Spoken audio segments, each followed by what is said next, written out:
This is a video response to a question by one of the Math Card Magic LinkedIn group members who put a question out to the entire group hoping to get some explanation for a most impressive mathematical card effect. Okay, so that's what we're going to look at today.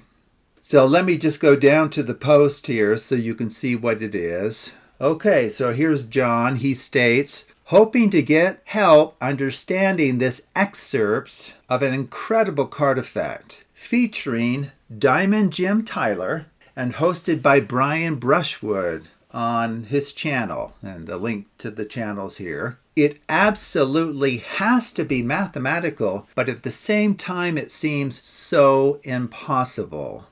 The effect here is based on principles in a book that I've highly recommended. So it's called Mathematical Card Magic, 52 New Effects. Okay.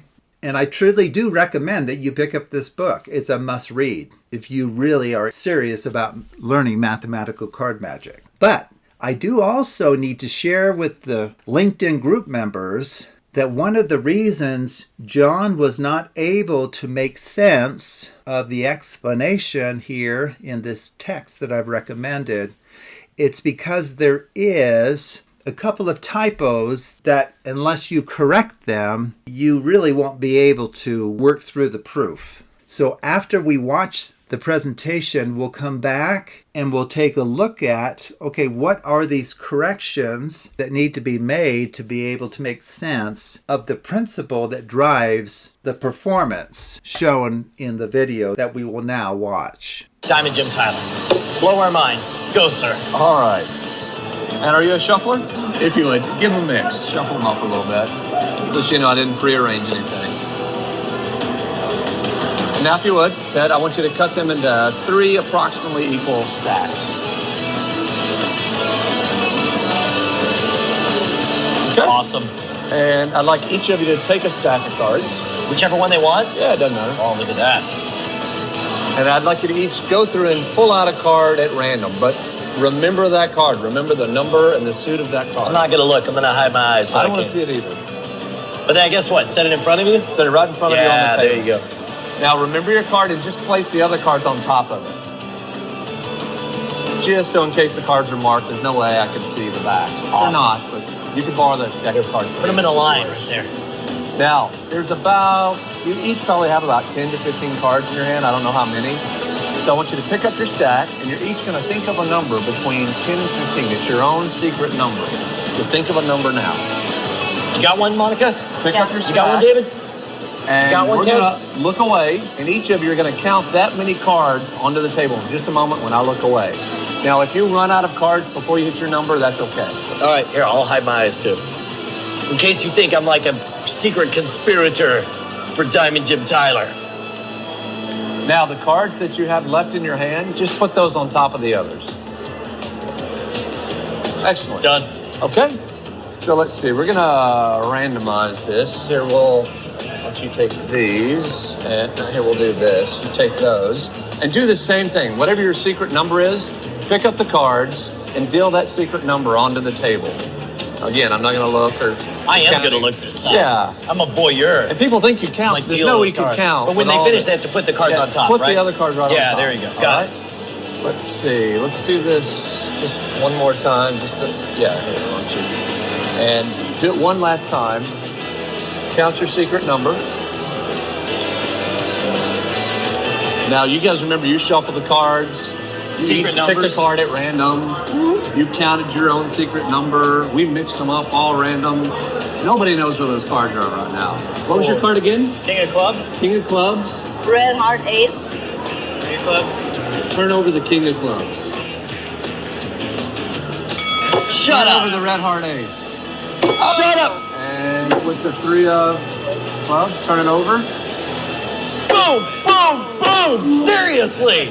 That's wizardry magic. You guys want to learn this one? Yeah. Now, I love this because there's a lot of process, but the process is distributed over 3 different people. So it's not overwhelming for any one of you guys, but all together it creates this super complicated mishmash to where you think there's no way. We mixed them up all 8 ways sideways, and we got 3 different secret numbers and 3 different secret cards. And then at the end, when it all matches, I loved this. And explain to me, how the hell do we do it?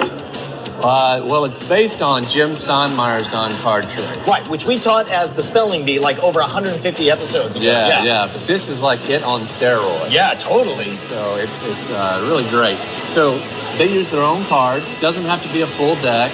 I mean, this is the great impromptu trick that just looks impossible. And you want them to cut the deck into about 3 equal stacks. Okay? And then they go through and they choose a card at random. We've just placed these cards on top, so it's easy to follow. The ace, 2, and 3 of clubs. Whatever cards they choose, they put face down on the table in front of them. We're going to leave it face up so you can kind of follow along for the explanation.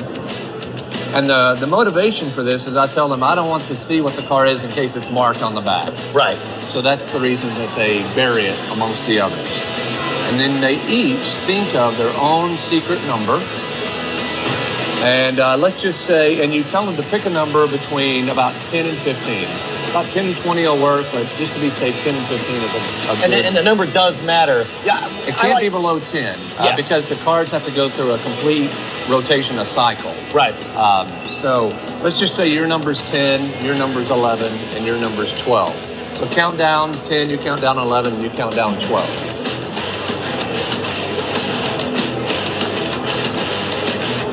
And then once they've done that, you tell them to place the remaining cards in their hand on top of the stack. Leave the cards on the table. Reverse. There you go. There you go. And the cards that were in your hand, these cards go right on top of those.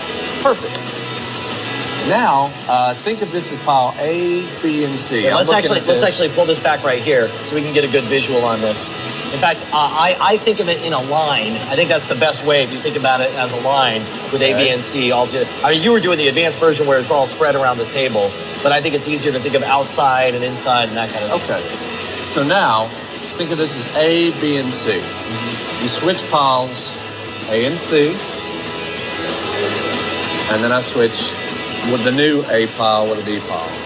And then you ask them to count down to their secret number again. So do the same thing again. So 10, and then over here 11 and 12.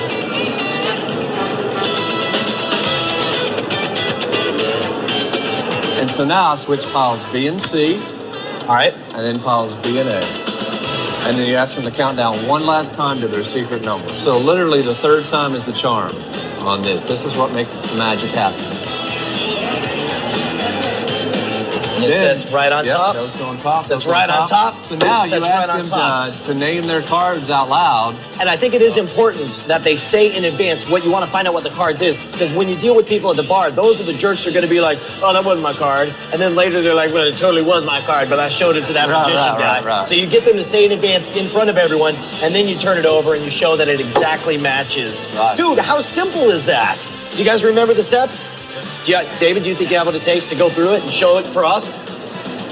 I can try. All right, David, go time. What do I do? All right, from my understanding, what you want to do is cut the deck into thirds. All right, here, I'm going to shuffle it first. Just be careful. Yeah. There you go. Definitely. All right, 3 equal piles. 1, 2, that's not quite equal. There we go.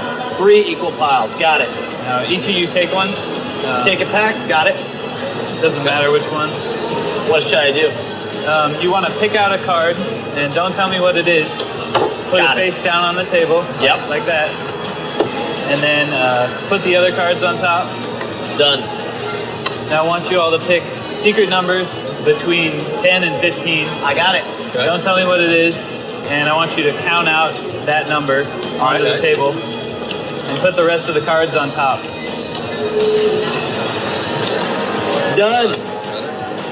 Now we're gonna switch it up a little bit. So you get this one, and It's getting pretty mixed up in this business. yeah, shuffle it up a little bit. Now, if that happens, you want to make sure to keep that bottom card on bottom. Right. Yeah. All right. And now I want you guys to all count out your secret number once again. Oh, you got it.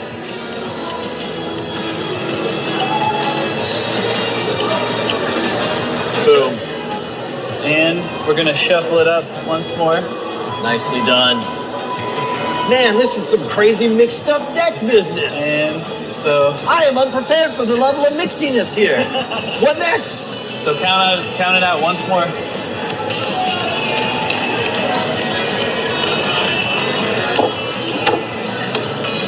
And check that magic card on the top. Wait a minute. Oh, wait. Shouldn't you ask us what our cards are before we turn them over? I should. Okay. Ace of diamonds. Ace of diamonds. Ace of spades. Ace of King spades. of clubs. King of clubs. Okay. Let's see what we got. Shut up! Yes! Well done, David. That was fantastic. Thank you so much, Jim Tyler. Okay, this card effect is based on something called off-centered coding.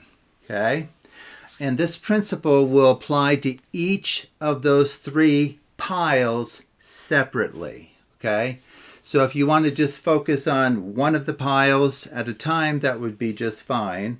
And in just a minute, we will be looking at specific values that relate to the very performance that we just saw. Okay? But here is an overview of what's going on. Now, coding refers to count out and transfer. So it's just dealing cards to the table and then dropping the rest on top, as you saw in the presentation. So that's what the word coat means. So given n cards, if we coat S cards, followed by T cards, and then followed again by S cards, the bottom card of the original packet is guaranteed to rise to the top after that triple coating procedure. Now that will be true as long as the following three inequalities are satisfied. And we'll see how this applies to the very performance that we just watched. Okay, so the S cards that are coded first, we're assuming that S is less than or equal to N. Now, as he points out in the video, it actually won't hurt if it's larger than N, but you just stop dealing out the cards once you've dealt through all of them, right? So we'll assume that S and T are both less than or equal to the packet size, and that the sum of S and T needs to be greater than or equal to the packet size. Those are the only three conditions you need for off-centered coding. So what I've done here on the right is I've rewritten each of the inequalities in a way that will be helpful to us in just a moment. Okay? So S being less than or equal to N is the same thing as N minus S being larger than or equal to 0. The same thing for T, and then a similar thing for S plus T. Now the genius comes in expressing the packet size N in terms of these quantities. So as you can check, N minus T plus S plus T minus N plus N minus S actually adds up to N. The T's cancel, and so do the S's, and a plus and minus N will cancel out as well, leaving you with just N. Okay?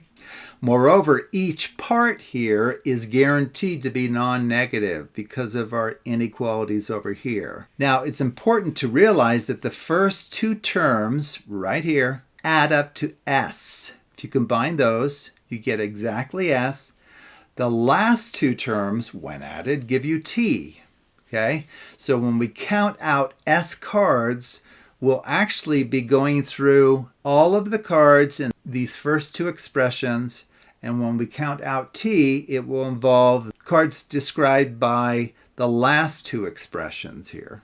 Okay? For the packet size N, we have the following decomposition. The set of the first cards, 1, 2, up to N minus T. So it's over here on the left. You can see that that's the first expression in parentheses there. The quote middle portion will pick up from there, N minus T plus 1 up to S. And then the bottom portion will pick up after the S, starting at S plus 1 up to N. So if you imagine taking the union of these three packets, you get the entire packet of cards. Okay? And also here, this is just a statement as to how many cards are in each portion. The top portion, the quote middle portion, and the bottom portion. And believe it or not, we now have all of the pieces for a proof of off-centered coding. And then I have a note here that we'll be using a horizontal bar to denote packet reversal. So if we express the packet in terms of the top portion, T, the quote middle portion, M, and the bottom portion, we can write it as T, comma, M, comma, B, okay? Now if we count out S cards and drop the rest on top, what will that do to these three portions of the packet of N cards? Well, just look at what will happen. The S cards, as we mentioned earlier, the top and the middle portion together have cards that add up to S. So what that would mean then is if we count out S cards, we will be transferring the top portion and the middle portion to the bottom of the packet. In addition to that, the cards within each of these portions will be reversed in order. When you count cards to the table, it reverses their order. So that's what the bar above is denoting. If we now follow that up with coding T cards, let's go back to our little write-up here. That will be the same number of cards found in, quote, the middle portion and the bottom portion, okay? And so what that will mean over here then is if we code T cards, we will be moving all of the cards in the original bottom portion as well as the original middle. But once again, those portions get reversed and the cards within each of the portions will be reversed from what they were, okay? So what will happen is the current bottom, which is T bar, will rise to the top, and then we will get B and M, but reversed, and then the cards within each of those will be reversed from what they were. So we had M bar, well, M bar bar is this M, and then we had a B up here, which when you deal those cards to the table, it reverses the cards within that portion of the packet. And finally, if we quote coat S cards, that will once again be the same quantity of cards found in the top and the middle. That will move the T bar and M to the bottom, but reverse their order and reverse the order of the cards within each of those portions, allowing B bar to rise to the top. So after that final coding of S cards, this is the state of the cards.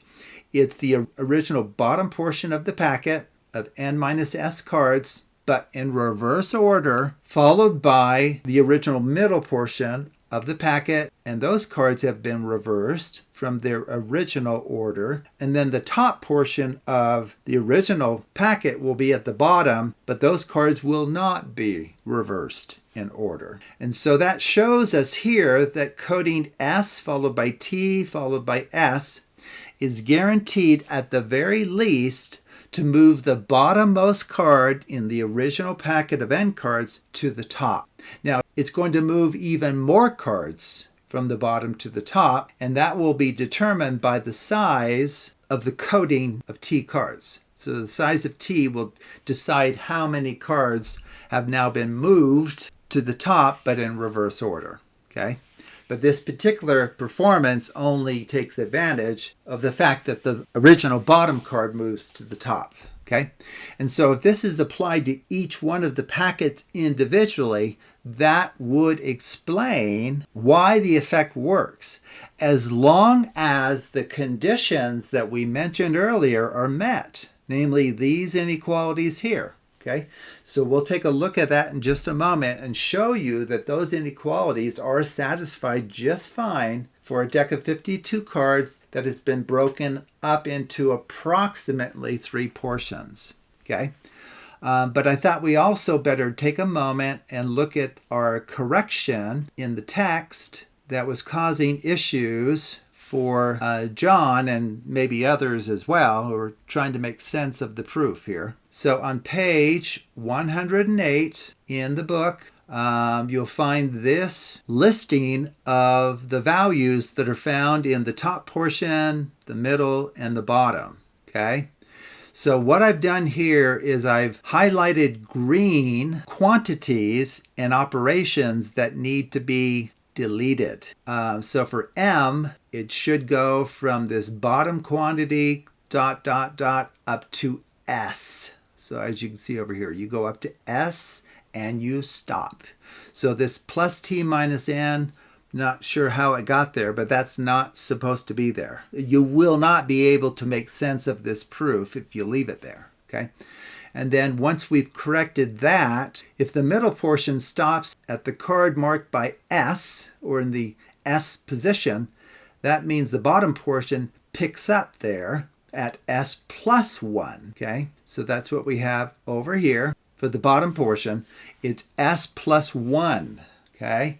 So if you just delete what's in these green boxes, you'll get exactly what I have here. And so these are actually the correct representations for the top, middle, and bottom portion of the packet to enable us to prove that off-centered coding is guaranteed to move at least the bottom card of the original packet to the top, and in fact it moves more than that, very likely. Okay, so this is the correction that you would have to kind of make if you're trying to work through that proof, because you won't be able to make sense of the current write-up of the proof in the text. Okay, so it's a typo that somehow got through editing before it was published. I'm sure it's been corrected since. Okay, so let's quickly apply it to the very performance that we saw, right? So what I've given is an overview of the proof in general, but here we had 3 individual packets going on, okay?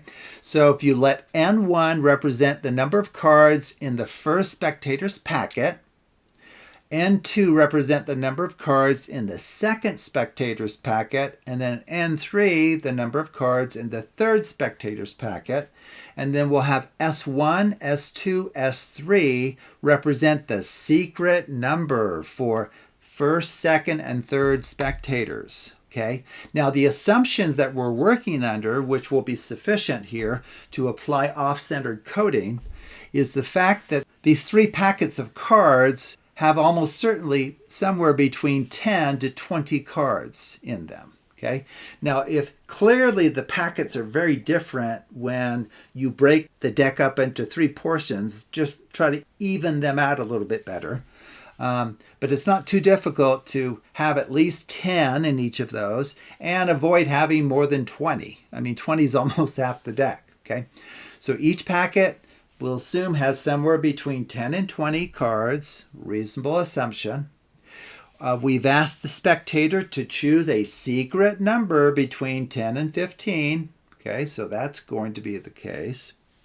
We're told that if the secret number is larger than the packet size, then count out all of the cards that you have and then stop. That's fine. And the card of interest for each packet begins at the bottom of the packet. Okay, so the triple coding of the J spectator's packet of N sub J cards proceeds as follows. S sub J cards are coded, because that's their secret number.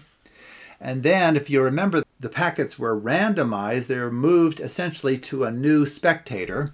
So that spectator is going to now count out S sub K cards for their coding. And so we're assuming K is not equal to J. It's the secret number of a different person, even if it's the same value. And then we unrandomize the 3 packets so that everyone gets their original packet back. So S sub J cards will be coded a second time. Okay. So the conclusion is the bottom card of the J spectator's packet will rise to the top of the packet, provided that S sub J plus S sub K is larger than or equal to the packet size N sub J. Now that's guaranteed to happen because of our inequalities over here on the left, right? Because S sub J is guaranteed to be bigger than or equal to 10, as is the case for S sub K. Well, if you have 2 quantities, that's supposed to be a 10. Typo. A typo within my write-up here. So S sub k is supposed to be greater than or equal to 10, just like it is over here. So if each quantity is greater than or equal to 10, their sum will be greater than or equal to 20, okay? And so that is the max that we want them to be, because we need their sum to be at least as big as the packet size itself. And we're assuming the packet sizes for each of these is no bigger than 20. And so if this sum is greater than or equal to 20, then it's greater than or equal to the packet size. So the conditions for off-centered coding are met for each of those 3 packets. And so each spectator is guaranteed to bring their special card that they noted at the beginning. It will rise to the top of their packets. Okay. So anyway, this is really an amazing effect, and it's worth learning. And I even have a write-up for it here that I can even have a link to it in the description below if people want it. But here is a complete write-up of the performance in terms of the steps you need to go through. But this is a great, great card effect. Amazing. And I even give you a couple of different ways to, quote, randomize the 3 packets in a way that looks like you've truly randomized them, when in fact your second randomization brings it back to the way it was. Okay, so there's a few ways of doing that. One involves a linear pattern. The other one involves a circular pattern. So you can use either one. This book here is a must read, so I encourage you to pick up a copy of this. It's just full of great ideas and mathematical insights that are very much worth learning and applying as you develop your knowledge base and procedural strategies in the realm of mathematical card magic. So thank you for watching, and take a look at other videos on the Absolute Math Magic channel.